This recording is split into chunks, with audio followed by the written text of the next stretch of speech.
What's your dad like? What do you mean? He would call up and say, why you not tell me about this before? He'd pull up to my house, ask me to come outside and probably punch me. My name is Slava. I'm from southwest Russia, but I'm from Siberia, from Omsk. I was christened as a Russian Orthodox person. I went to church maybe once or twice. So the first time for my christening, the second time, I can't really remember why I went there. Then by the time I reached the UK, I think I was a Protestant Christian by then. I was on the, church services committee at school and singing in the choir and everything else. The thing that attracted me most to Islam, and I repeat this time and time again because everybody asks me the same question, is that it makes sense. Not only overall, but at that specific point in time, it just made perfect sense to me. It wasn't the most pleasant of times, even though times were actually good.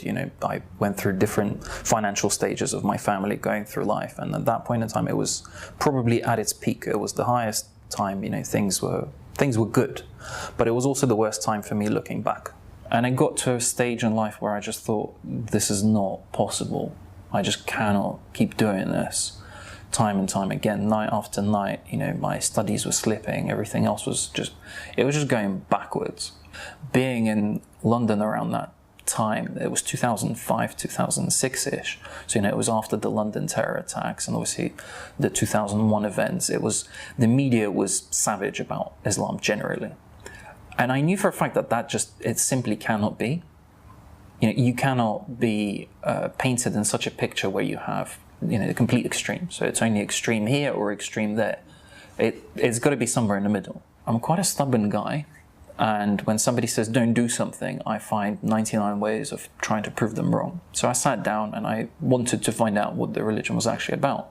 What I found most interesting is that there was never really pressure to become Muslim. It was just a whole lot of information being thrown at you. So from trying to experience Ramadan, I actually thought I'm going to try to do it. I'm going to have a test drive, if you want. And it became just a period of complete tranquility. I was so relaxed. Yeah, I was hungry, I was tired, but I was just completely relaxed and I was at peace with myself. And looking back, that's what nothing else in this world can plug that gap. I was at the London Central Mosque and I was looking for a person to say, well, how do I join this? How do I do this? So I did. I can't really describe the feeling of it. As the years go on, the best feeling I could think of to describe that moment is just gratitude that I was actually put down on the right path, and that all of the concerns that I've had, they've not really materialized. My biggest concern back then was, how will my parents take it? How will my friends take it? How will everybody that I know, including my roommate at the time, who was actually one of the biggest opponents of me joining Islam, how would he take it? All of the friends that I've had previously who found out about it, the real ones stayed. The flaky ones that I was concerned about, well, they flaked off. What I'm concerned about now is that, what if my friends, find out that I'm doing this charitable work? Or what will people think of me when I'm spending so much time in the mosque? Or, a lot of people ask, well, why? Why Islam? And I say, well, how can you deny something by way of religion where you give? And the more you give, the better you feel. You find yourself in things where you think, God, I would have never done this 5 years ago.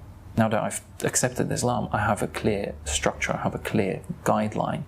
9 years ago when I accepted Islam, there wasn't half of the things that we have now. Every morning I wake up and there's some Islamic news on my phone, because it's just set as an update. If I have some free time, I download a podcast of an Islamic scholar. And it's just fantastic. There's so much knowledge around you. All you have to do is focus on it.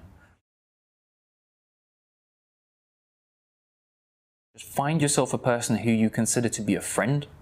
Open up to them and tell them, look, I'm doing this. I'm very worried.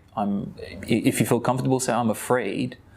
And believe me, they will come to your aid more times than you could possibly think.